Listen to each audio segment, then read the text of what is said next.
Hoja B4 Jin Karp masih ditulis dan disutradarai oleh Hasan Karakada. Film ini terinspirasi dari kisah nyata kesaksian seorang hoja di sebuah desa angker di Turki. Mengisahkan tentang dokumentasi mahasiswa kedokteran yang meneliti praktek pengobatan secara Islami. Untuk mendapatkan hasil penelitian yang valid, seorang dokter cantik bernama Ebruk menantang Hoja Faruk untuk menunjukkan kekuatan supranaturalnya. Akankah Dr. Ebruk bisa menjelaskan kejadian mistis dalam hasil penelitiannya itu? Atau justru menjadi korban keganasan makhluk gaib? Berikut ceritanya.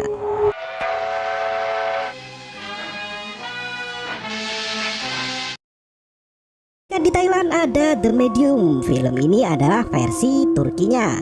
Seperti yang diketahui, Turki memiliki sejarah panjang sejak berabad-abad tahun yang lalu. Pada mulanya, Turki merupakan pusat ortodok di masa Kekaisaran Bizantium. Bahkan, komunitas Yahudi sudah ada di sana sejak zaman Anatolia sebagai provinsi Romawi. Saat ini, Islam adalah agama mayoritas di Turki. 99% memeluknya. Di adegan pertama terdengar rekaman telepon dari seorang petugas investigasi yang menginterogasi Dr. Erhan. Ia bertanya mengapa pada 16 Agustus 1986 Erhan tidak menjelaskan secara jujur tentang fenomena yang terjadi di desa Kibledere. Terlihat cuplikan artikel berita dari beberapa surat kabar yang menunjukkan kejadian mengerikan di desa itu. Banyak orang yang terbunuh dengan cara mengerikan. Bahkan beberapa warga juga terserang penyakit langka hingga menyebabkan kecacatan.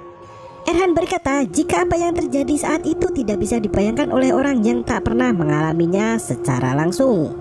Ia kemudian menyarankan investigator untuk pergi ke universitas dan melihat sendiri rekaman penelitian yang dilakukan Dr. Ebru. Dan film pun dimulai. Terlihat sebuah rekaman saat Dr. Ebru menunjukkan kegiatan eksorsisme yang dilakukan Hoja Faruk. Ia masuk ke dalam rumah dan merekam seorang wanita duduk di sebuah ruangan dengan ember berisi air di depannya. Hoja Faruk membacakan doa dan memerintahkan jin yang mengganggu wanita itu untuk keluar dari tubuhnya. Namun iblis itu menolak dan malah balik mengusir orang-orang yang memegangi tubuhnya.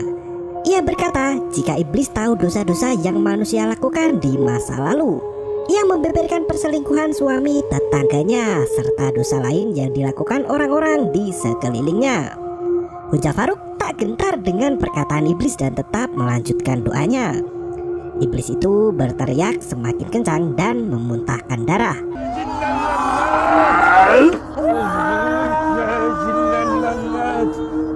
Wanita itu mengamuk dan melempar TV hingga menakuti semua orang yang membantu.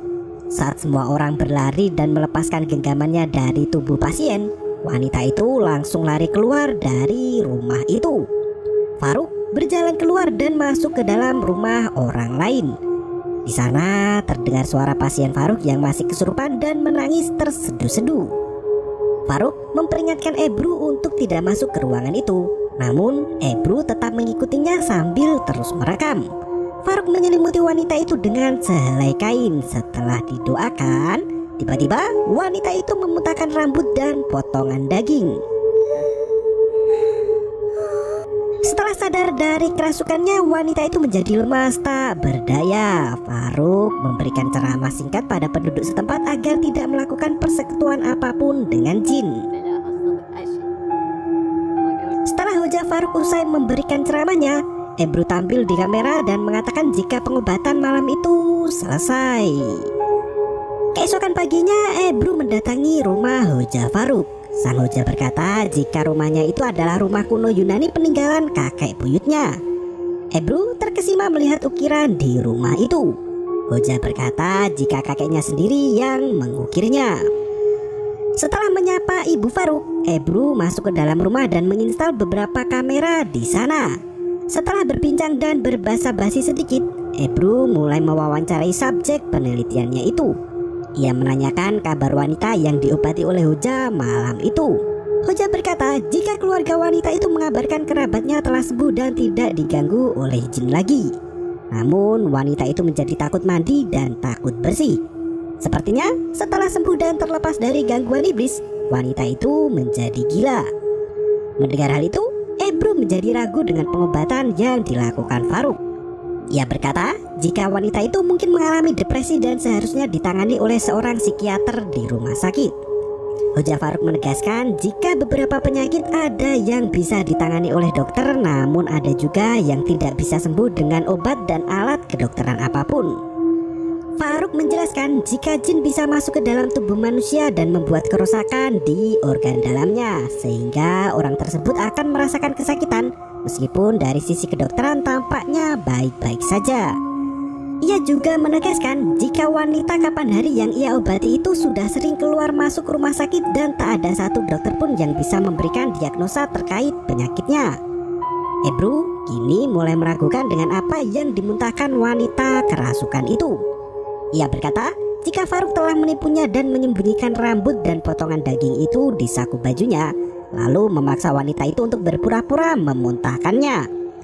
Segera Hoja Faruk mengajak Ebru untuk ke ruang belakang rumahnya. Di ruangan itu banyak barang benda yang merupakan sisa dari pengusiran jin. Dapat dikatakan barang benda di ruangan itu adalah koleksi Hoja yang ia peroleh saat mengobati pasiennya. Di ruangan itulah ia menyimpan potongan daging dan rambut yang dimuntahkan si wanita. Setelah melihat hal itu, Ebru masih keras kepala dan menganggap semua hal gaib itu adalah omong kosong. Seketika itu, cawan besi yang ada di atas kursi bergerak sendiri. Mereka kembali ke ruang tamu. Setelah dokter Ebru mengambil teh dari nampan Ibu Faruk, ia kembali meminta penjelasan pada sang Hoja tentang pekerjaannya itu. Hoja Faruk berkata, seperti halnya mimpi, tak ada penjelasan ilmiah apapun yang dapat membuktikan eksistensi dari mimpi, namun itu bisa diterima semua orang. Faruk kembali menegaskan jika jin adalah makhluk yang diciptakan dari energi panas, cahaya, dan api. Jadi mereka ada di gelombang elektromagnetik dari sebuah frekuensi yang spesifik. Ia mencoba menjelaskan lukisan yang ada di rumahnya. Lukisan itu bertuliskan abjad Arab yang memantulkan cahaya dengan kombinasi yang bervariasi hingga mempengaruhi keberadaan jin dan setan yang berada dalam gelombang elektromagnetik. Lukisan itu dapat difungsikan untuk mengusir jin dan penyakit ain. Sama halnya dengan ayat-ayat dalam Al-Quran yang bekerja sebagai virus bagi jin dan setan. Faruk menunjukkan gambar alkimia yang ada di ruangan lain dan mengatakan jika dulu alkimia merupakan bagian dari sains, namun sekarang alkimia dianggap sebagai sihir. Ibu Faruk datang dan menawarkan makan siang pada tamu dokternya itu, namun Ebru menolak dan meminta Faruk untuk segera bersiap-siap. Rupanya untuk membuktikan pengobatan Faruk, Ebru membawa Hoja itu untuk mengobati seorang pasien dengan penyakit aneh. Ebru memberikan dokumen pasien yang bernama Kubra. Kubra Duran adalah teman masa kecil Ebru yang tinggal di Provinsi Muglat, tepatnya di desa Kibledere. Setelah dibantu ibunya berkemas-kemas, mereka masuk ke mobil dan melakukan perjalanan. Hingga malam tiba, mereka belum juga sampai. Ebru menelpon Revika untuk meminta petunjuk arah. Namun, telepon Revika susah dihubungi karena terkendala sinyal. Tampaknya mereka salah jalan. Ebru kembali ke dalam mobilnya dan menuju ke arah yang berlawanan. Mereka sempat menghentikan mobilnya untuk bertanya pada warga letak desa Kibledere. Setelah mendengar nama desa itu, pria yang semula ramah berubah menyerang mereka. Faruk dan Ebru berlari ke dalam mobil. Ebru bergurau dan meminta Faruk untuk menanyakan arah pada jin. Faruk berkata jika lokasi mereka berdiri adalah tempat yang disukai oleh jin, yaitu area yang terletak di antara dua gunung, di mana matahari bersinar di tengah-tengah gunung itu. Maka di sepanjang sinar matahari yang menembus ke daratan itulah yang menjadi tempat berkumpulnya para jin. Tiba-tiba mereka mendengar suara tangisan dari seorang di balik semak-semak. Faruk mendekati suara itu disusul oleh Ebru. Kamera Ebru merekam dua mata berwarna merah di tengah gelapnya semak belukar. Saat Ebru akan datang mendekati makhluk itu menyerang Ebru hingga ia terjatuh ke tanah. Faruk segera menghampirinya dan berlari menuju ke dalam mobil. Mereka kembali melanjutkan perjalanan. Hoja Faruk menyempatkan diri untuk melaksanakan sholat di pinggir jalan. Selesai sholat, Faruk mulai merasakan hawa tak sedap di sekitar area itu. Ia mendengar ada aktivitas di rumah kosong yang ada di belakangnya. Ia berjalan ke arah pepohonan dan menemukan tulang hewan yang membentuk sebuah simbol. Di pohon itu juga tergantung berbagai macam usus dan potongan daging hewan yang sudah membusuk. Di batang pohon itu tertulis angka 7175. Entah apa maksud dari angka itu. Namun Hoja Faruk bisa memastikan jika di area itu berkumpul satu klan jin yang sangat jahat dan berbahaya. Ia menjelaskan jika ada potongan bagian hewan yang digantung di pohon dengan simbol aneh di tanah, maka itu merupakan tanda seseorang yang mengharapkan kematian bagi orang lain. Seketika itu Ebru pun ambruk. Ia merasakan pusing yang sangat hebat. Akhirnya mereka kembali ke mobil dan melanjutkan perjalanan. Di tengah jalan tanah berbatu itu mereka dihadang oleh kawanan domba. Seorang pengembala menghampiri mereka.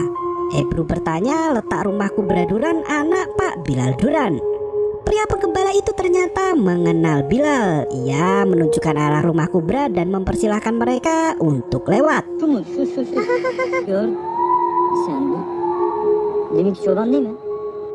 Sesampainya di sana, Revika, ibu Kubra, dan Esra, adik Kubra, sudah ada di depan rumah. Mereka menyambut kedatangan Ebru dengan sangat hangat. Mereka masuk ke dalam rumah dan berbincang tentang penyakit Kubra. Tiba-tiba Fatma, adik kandung Bilal, mengamuk dan marah-marah. Ia merasa sangat terganggu dengan kehadiran Ebru yang merekam isi rumah. Fatma berkata jika kondisi Kubra semakin memburuk, maka Ebru dan Faruk harus bertanggung jawab. Revika membentak Fatma dan memintanya untuk bersikap baik pada para tamu. Hoja Faruk berkata pada Fatma agar tetap tenang. Ia menjelaskan jika metode yang dia lakukan sesuai dengan tuntutan Islam dan mereka akan pergi jika memang kehadirannya mengganggu. Fatma berlari keluar dari rumah itu, sementara Ebru mencoba untuk menenangkan Revika. Setelah semua tenang, Ebru dan Hoja Faruk menginstal beberapa kamera di setiap sudut rumah. Setelah semua siap, mereka pergi keluar untuk bersosialisasi dengan warga sekitar. Di tempat itu ada kepala desa bernama Pak Osman Bayer. Mereka merekam wawancara bersama Pak Osman. Kepala desa itu berkata jika Kubra dan keluarganya diganggu oleh roh jahat. Belum selesai bercerita, seorang pria datang dan menghentikan wawancara itu dengan kasar. Akhirnya Faruk dan Ebru kembali ke rumah Revika untuk makan malam bersama. Bibi Fatma terlihat super sus dan mengintai semua kamera yang terpasang. Usai makan malam, Esra menunjukkan video pernikahan Kubra dengan suaminya. Dalam video itu semua tampak baik-baik saja di awal. Hingga di akhir acara, wajah Kubra menjadi jutek dan bete. Ia beranjak dari tempat duduknya dan masuk ke dapur. Saat ia keluar dari dapur, Kubra terlihat semakin menyeramkan dengan pisau yang ia genggam di tangannya. Seketika itu Kubra menusuk perut suaminya sendiri hingga meninggal di tempat. Pria yang sudah terkapar itu disayat-sayat oleh Kubra dengan membabi buta. Hoja Faruk menyadari ada hal yang aneh saat Kubra menyayat tubuh suaminya. Kubra mengucapkan beberapa angka secara berulang-ulang dengan bahasa Aramaik. Bahasa itu adalah yang digunakan Yesus saat berbicara dengan iblis di padang pasir. Iblis yang menggunakan bahasa itu adalah golongan jin yang sangat membenci Yesus.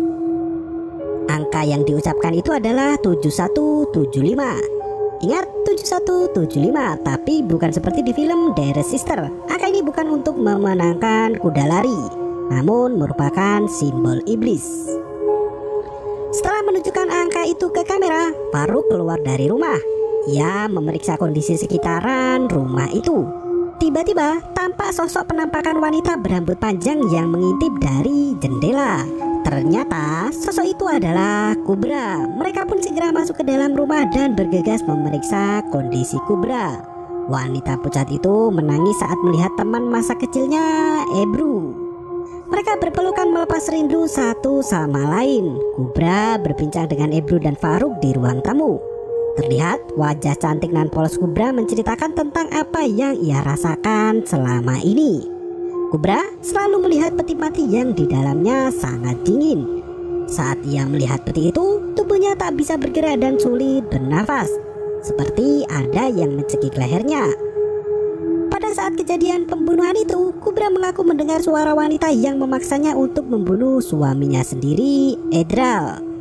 Faruk kembali bertanya pada Kubra, apakah malam setelah pembunuhan ia pergi ke sebuah pohon?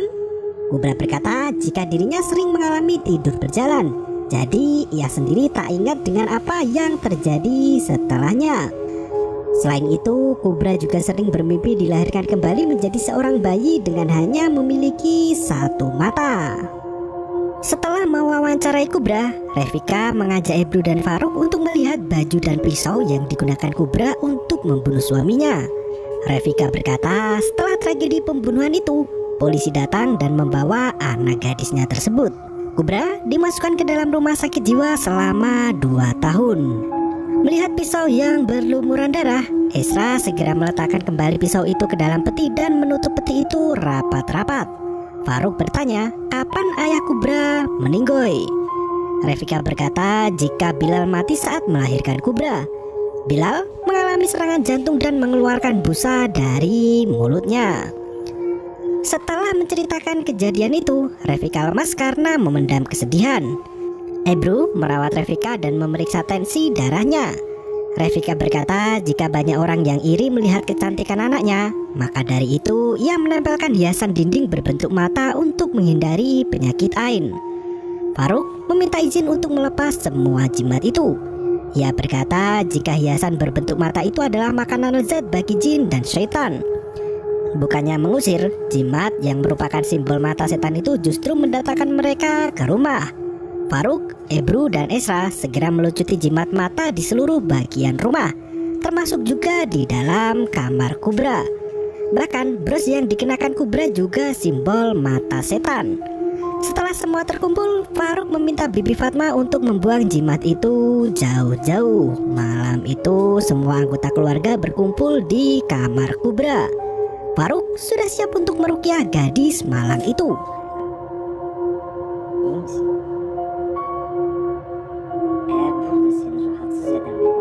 Lampu dimatikan.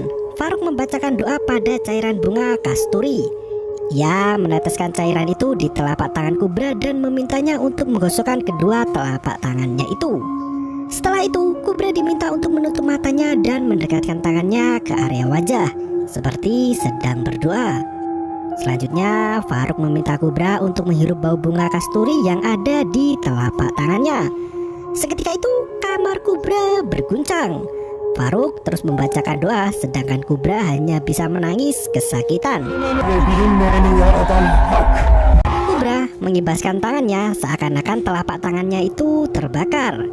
Ia juga mulai menutup kedua tangannya saat dibacakan ayat suci Al-Quran. Seketika itu, Kubra yang sudah kesurupan membuka bajunya dan menunjukkan luka lepuhan yang ada di punggungnya. Kubra kembali sadar dan menangis sambil berkata jika makhluk itu ada di kamar ini. Seketika itu hidung Kubra mimisan. Ia terjungkal ke sudut ruangan. Segera Hoja Faruk menutupi kain hitam dan memasukkan tangan Faruk ke kain itu. Ia terlihat menahan rasa sakit di tangannya. Ternyata telapak tangan Hoja dilukai dengan bekas darah yang membentuk kata mura yang berarti cermin. Hoja segera turun ke bawah untuk membaca kitab suci Al-Quran yang berusia 1400 tahun. Ia berkata jika jin bersembunyi di dalam cermin. Hoja membaca kitab itu dan mengatakan jika Kubra dirasuki oleh jin yang paling berbahaya. Faruk meminta keluarga Kubra untuk menyiapkan 3 buah cermin dan lilin. Setelah berdebat dengan Faruk, Ebru kembali berbicara di depan kamera. Tepat pukul 2 dini hari, Ebru berkata jika ia mendiagnosa Kubra mengidap penyakit insomnia dan personality disorder yang disebabkan oleh trauma dari aktivitas bioelektrik. Tanpa ia sadari, ada penampakan sosok wanita di jendela tepat di belakang Ebru. Sosok wanita itu pergi jauh dari jendela. Sedangkan Ebru masih berbicara di depan kamera dan berkata jika segala bentuk paranormal activity akan direkam menggunakan kamera pengintai. Saat malam semakin larut, Kubra terbangun dari tidurnya. Seketika ruangan bawah menjadi gelap gulita. Kubra menatap cermin dengan bayangan yang tak sinkron. Nampaknya jin muncul dari cermin dan mulai merasuki Kubra. Ia berjalan dalam tidurnya menuju ke kamar Esra. Sementara itu, Faruk yang tidur di sofa ruang tengah terkejut saat diterpa angin kencang setelah pintu ruangan itu terbuka sendiri. Kubra sudah berada di kamar Ezra dan berdiri memandanginya. Ia pergi kembali ke kamarnya dan bermain dengan kamera Ebru. Wajah seramnya memenuhi layar dan tiba-tiba ia menoleh pergi keluar dari kamarnya itu. Sementara dari cermin terlihat sosok Kubra yang masih berbaring di atas kasur. Pagi pun tiba. Ebru buru-buru keluar dari kamarnya karena bangun kesiangan. Terlihat Ezra dan Revika sedang menyiapkan sarapan. Ebru mematikan kameranya dan bergegas membantu menyiapkan makanan. Mereka sarapan bersama di depan rumah. Tiba-tiba Ebru batuk-batuk dan mengeluarkan darah kental dari mulutnya. Hoja Faruk menunjukkan hal itu ke kamera dan berkata jika itu adalah darah yang telah lama mengering. Malam harinya Revika mengantar Hoja ke dalam ruangan kosong yang sudah disediakan cermin dan lilin. Ebru ikut masuk ke dalam untuk mendokumentasikan proses ritual. Kembali Ebru berbicara di depan kamera dan menjelaskan jika Faruk akan memanggil jin dari dalam cermin, yang mana cara itu adalah cara yang paling mudah untuk berkomunikasi dengan jin. Segera Faruk membacakan mantra dan doa di depan cermin yang berbentuk trapesium. Terlihat bayangannya melingkari lilin di depannya. Terdapat dedaunan kering dan garam yang ditata di dalam garis miring. Garis itu membentuk sudut dari arah cermin. Hoja menyalakan api di ramuannya itu, sementara Ebru memeriksa cermin yang digunakan oleh Faruk. Setelah menaburkan tepung di udara, Faruk menutupi dirinya dengan kain hitam dan membawa kamera Ebru bersamanya agar tak ada lagi yang ditutup-tutupi. Di dalam kain itu, ia kembali membacakan mantra dan doa. Ia berkomunikasi dengan jin dan bertanya apa yang jin itu lakukan pada Kubra. Tiba-tiba, Hoja Faruk terpental dan api membara menerangi seluruh isi ruangan. Hoja berkata jika jin itu ada di belakang Ebru. Iya. Hoja Faruk mulai berkomunikasi dengan jin itu lagi dan tiba-tiba cermin yang digunakan pun pecah. Mendengar teriakan dan pecahan kaca, Revika dan Ezra masuk ke dalam ruangan itu. Mereka ingin memastikan tak ada hal buruk yang terjadi pada Hoja dan Ebru. Di lantai sudut ruangan sudah tergambar sebuah simbol aneh. Ezra bertanya pada Hoja apa maksud dari simbol itu. Hoja berkata jika gambar itu merupakan lambang dari ilmu hitam yang disebut dengan mantra toilet. Mantra itu sangat berbahaya hingga beberapa orang akan menyebut mantra itu sebagai mantra kematian. Hoja Faruk bertanya apakah ada toilet yang berada di luar rumah beralas tanah dan dapat melihat matahari dari dalam toilet itu. Revika dan Ezra segera mengantar Hoja ke toilet yang berada di halaman belakang rumah mereka. Hoja segera menghancurkan kloset dalam toilet itu dan menemukan potongan daging hewan. Banyak sekali potongan-potongan daging dari bagian terkecil hingga bagian terbesar. Bahkan ada kepala sapi yang sudah dikuliti tersimpan di dalam jamban toilet itu.